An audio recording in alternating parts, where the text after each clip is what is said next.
So how to overcome the price objection without using old, outdated objection handling and closing techniques that very rarely work with today's consumers.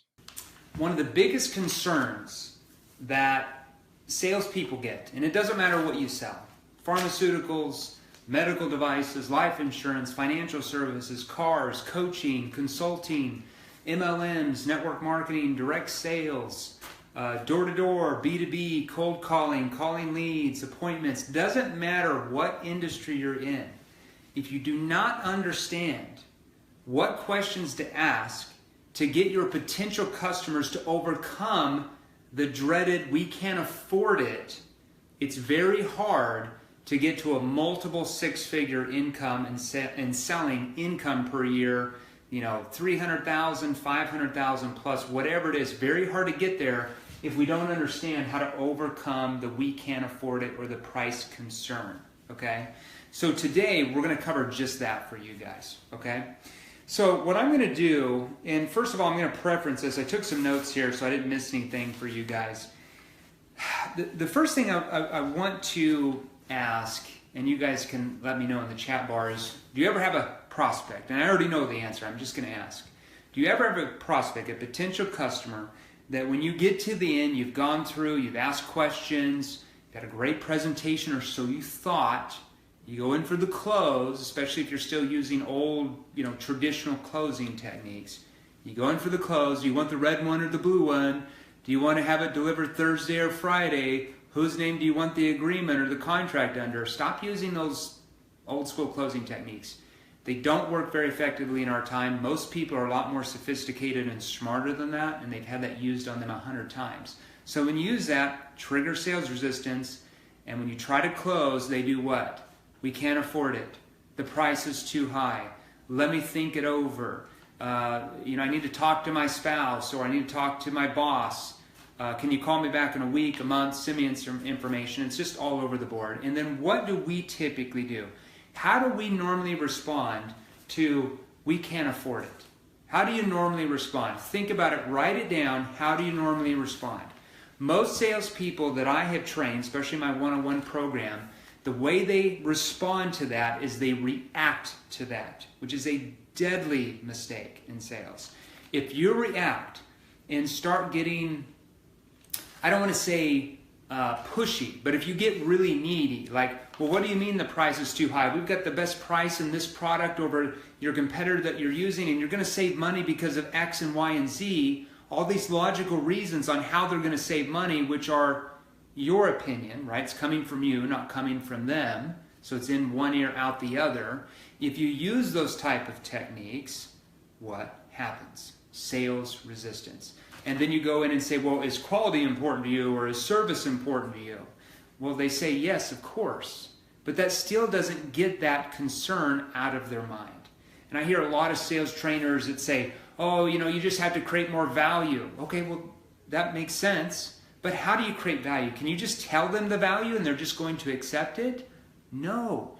You have to ask very skilled questions. We call that NEPQ, Neuro-Emotional Persuasion Questioning, that you're learning in the Academy program, modules 3 through 8, that get the person, the prospect, to really persuade themselves that it's their idea, not just your idea. Okay? And that's what we're going to cover today. So I'm going to give you some NEPQ questions to use to get your prospect to overcome their own concerns as two people working together, rather than using some type of old school manipulative question or technique that triggers sales resistance. Okay? Because as we know, that typically is what happens. So I'm going to make sure you guys are on here. I'm actually on my phone today. I didn't use this on my computer. So I've got this set up a little bit different than I normally do. So let me make sure that this is actively working. I think we're good. Holy cow. It's crazy in my office. The last 3 or 4 weeks, our internet reception has been tremendous. And they come out here every other day to fix it, and they just never fix it. It's insane. Okay, so prospect says, Amy, we don't have the money for this. We can't afford it. I mean, it looks good, but we just can't afford it. Here's the first words out of your mouth. And I want you to write this down, okay? You're going to say this. If I can get the marker. You're going to say, that's not a problem. So I want you to repeat that in your mind. You're going to say, yeah, that's not a problem. Yeah, that's not a problem. So you're just going to say that. You're going to use very low-key body language. Don't react. Stay calm. Stay collective. Stay neutral, because you don't know what they mean when they say they can't afford it without asking. Okay? So you're going to say, yeah, that's not a problem. And then you're going to ask this question. Make sure you write this down. Very important. Tell me, if you did have the funding, is this something that would work for you? Now, depending on what you sell, you might not use the word funding, okay? If you're selling franchises or business opportunities, I train a lot of salespeople in that space, you would say funding, because they need funding to start a business, okay? If you're selling in more of a complex sale, where a corporation has a certain budget that they work off each quarter, you might use the word budget. So this is how it works. Yeah, that's not a problem. Tell me, if you did have the budget for this, is this something that would work for you? So tell me, if you did have the money for this, is this something that would work for you? So tell me, if you did have the funds for this, is this something that would work for you? Notice you say it in a calm, relaxed tone. You're not excited. You're not jumping up and down, okay? You're not being aggressively pushy. That just turns most people off, especially in a complex sale, okay? So you're going to say, that's not a problem. Tell me, if you did have the funding, is this something that would work for you? Now, if you've done this right, okay, and you've gone through the engagement stage, you've asked your situation questions to find out their present situation. You've asked their problem awareness questions to find out what their problems are, why they have those problems, how their problems are affecting them. You've asked your solution awareness questions to find out what they've done in the past about solving that problem, right? And what the future will look like to them if they do solve it. What are the benefits for them if they do solve this problem? You get them to own it. You ask your consequence question. What are they going to do if nothing changes? What are the consequences if they keep allowing the problem to happen? If you've done that correctly, if this concern comes up, this is very easy, and most people, 99% of them say, yeah, I really feel like it would. I really feel like it would. Your first question after you say that, okay, and first of all, I want you to write this down. This right here is called an NEPQ committing question. An NEPQ committing question. I teach a little bit about this in Module 8 of the 8-Week Academy. Actually, I teach a lot about this in Module 8 of the 8-Week Academy, so make sure you go through that. But when you ask that question and they say, yes, I feel like it would, the first question out of your mouth is going to be an NEPQ probing question. It's an NEPQ probe. Write that down. You're going to say, well, hold on. Why do you feel like it is, though? You're going to say that in a skeptical tone. Top salespeople are skeptical. Authority figures, experts are skeptical. Why? Because they don't need the sale. They're detached from the expectation of even making the sale. They're instead focusing on whether or not they can help them. Okay? Needy salespeople are excited all the time. Oh yeah, I know it'd be great because of this, and they start talking about how it'd be great. You're skeptical, and you say, wait a minute, hold on. Why do you feel like it is, though? Hold on. Why do you feel like it is, though? Or can I ask why you feel like it is? Can I ask why you feel like it is? See how you ask that question. You can change that up. That's an NEPQ probing question. Okay? Now, typically what they're going to say at that point is they're going to say why they feel like it actually would. Well, it would because of X, Y, Z, and that's going to help us with our ABC department, okay?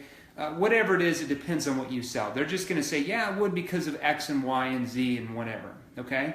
And then you're going to ask this question, okay? First of all, you're going to make a statement. Let me come over here. You're going to say, okay, well, I can appreciate that money might be an issue from what you told me. So I can appreciate that money might be an issue from what you told me. That's called an empathy statement. That's an NEPQ empathy statement. Write that down. Very important. It shows that you're empathetic to what their concern is. Okay? Now, at this point, you're going to ask this question. This is called, let me see here. This is called an NEPQ solution awareness question. NEPQ solution awareness question. Make sure you write that down. You're going to say this. Yeah, John, and I can appreciate that money might be an issue from what you told me. I guess, how do you think you can resolve that where you can find the funding? So let me come over here. How do you think you can resolve that where you can find the, remember, funding, budget, money, or funds, depending on what you sell. 2, you're going to plug in what you sell. Okay? Let's say if you sell franchises.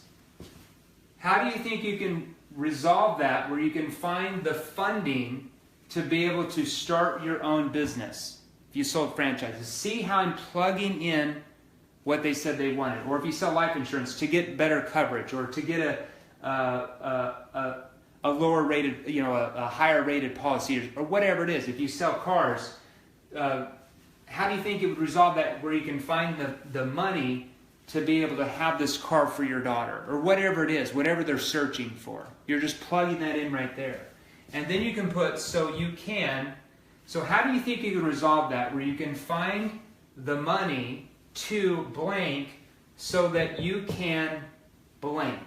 Plug in what they told you they want so that you can make more money if you were buying a business. See how I'm plugging in the benefit. So you take whatever you sell and you plug in the benefit by this phrase, so you can. So let me go over the exact tonality that you want to use for this question. This is very important you get the tonality right. If you say, so how do you think you can resolve that where you can find the budget for XYZ so you can XYZ? If you just sound like a robot, not going to come across very generous. It's going to come across very scripted. So here's how you're going to say the tonality.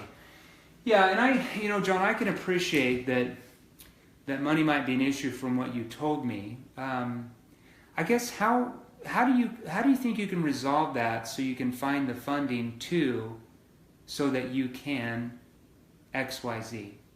See how I said that? Okay? That is the formula. Okay? Now, at this point, a lot of people are going to say, well, I guess, I might be able to get funds out of my 401k, or, I guess I could use a credit card, or, I could maybe meet with the board and talk about expanding the budget in the fourth quarter here for this. So a lot of times when you ask that question, they're going to come up with ways on how they feel they can come up with the funding. And let me ask you right here, is it more powerful for them to come up with ways on how they're going to overcome that to find the funding, rather than you telling them how they should do that? Of course we know it's when it's their idea, it's far more persuasive. According to behavioral science, 5 times more persuasive. Meaning 5 times more of a chance you make the sale. That's a big money maker in whatever you sell. Okay? Now, let's say that they come back, okay, and they say, well, yeah, I really like this, but I'm not sure we can budget this in. Because even after you ask this solution awareness question, not everybody's going to say, yeah, I could do this or I could do that to get the funding. You're still going to have some people that will say, well, yeah, I'm just not quite sure. I'm just not sure if we're going to have the budget for this, or I'm just not sure we can get the money together in time, or whatever it is, okay? And then you're simply going to use this question. This is called another solution awareness question. NEPQ solution awareness question. And you're going to say this.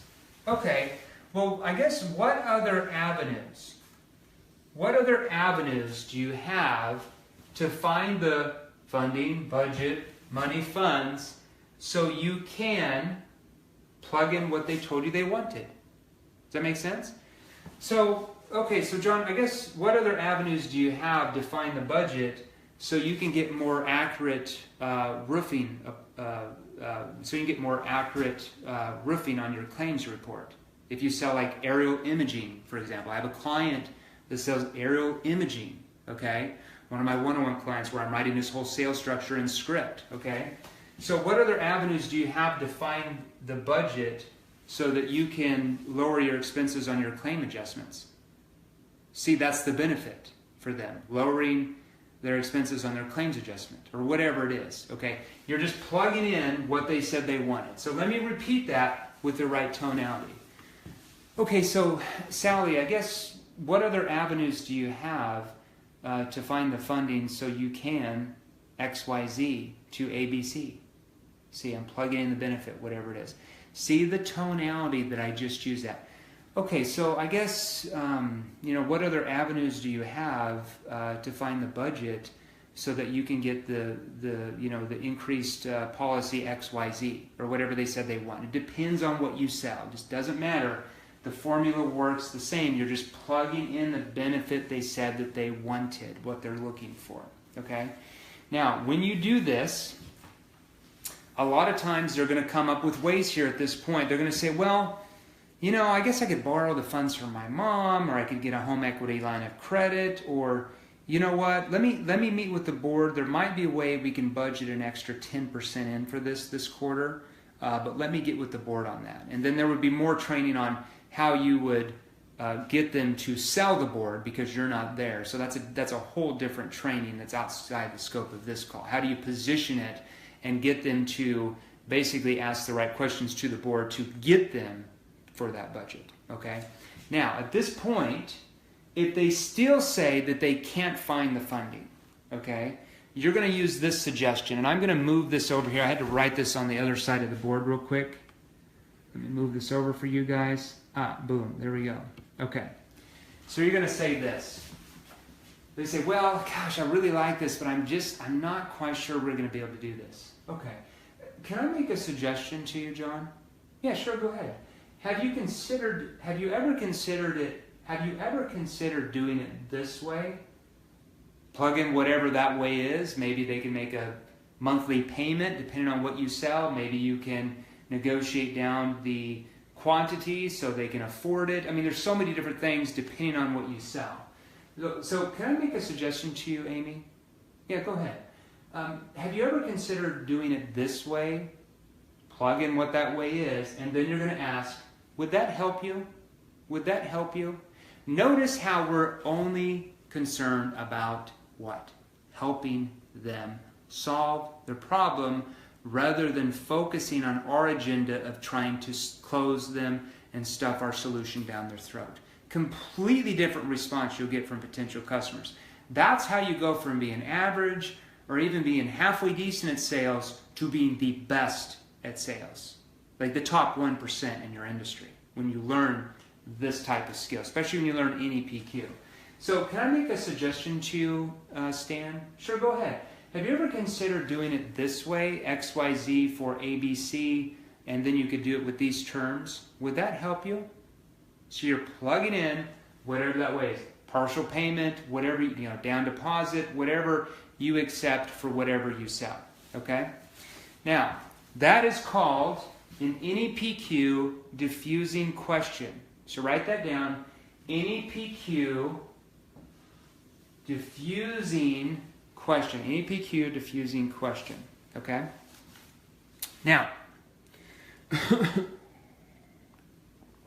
what I want to do at this point is I'm going to answer a few questions for you guys. I'm going to have to swap this around because, like I said, I had to do it on my phone today. It somehow just had way better reception than my computer being on Facebook Live. It's crazy. They've got to get this fixed. Okay? So make sure you go back to this recording today. Make sure you write this down. I train on this somewhat in Module 8 of the 8-week Academy. At the very end, we go over the price concern. So I want you to write all this down. Write all this down. This is very important. Once I learned these questions to get my potential customers to overcome the we can't afford it concern, automatically my income kept going up and up and up. As many of you know, from my background, I was ranked, when I was in sales, number 45 in the entire world. And the world of direct sales, there's 108 million people in that industry. I was ranked number 45, making over $2.5 million per year in straight commission. no salary, straight commission sales. Okay. Do you know what the average salesperson in my industry made at that time? Less than $40,000 a year. I was making more than that every single week. Do you know what separated me from everyone else? NEPQ. NEPQ, Neuro-Emotional Persuasion Questioning. The next best person to me made about $500,000 a year. Made 5 times more than that. Doing the same thing, selling the same product, calling the same leads. Exactly the same. The only difference was I knew how to overcome this concern, and I knew how to get my potential customers to persuade themselves rather than me chasing them around, trying to persuade them all the time and playing the deadly numbers game. Stop playing the numbers game. It's really hard. It sucks. You don't make very much money, and salespeople get burned out all the time. That's why there's such a high turnover rate in sales when there doesn't have to be. Okay? So what I want to do, I want to flip this around. I'm going to flip this around real quick. Phone here. Do that real quick for you guys. Do-do-do-do-do.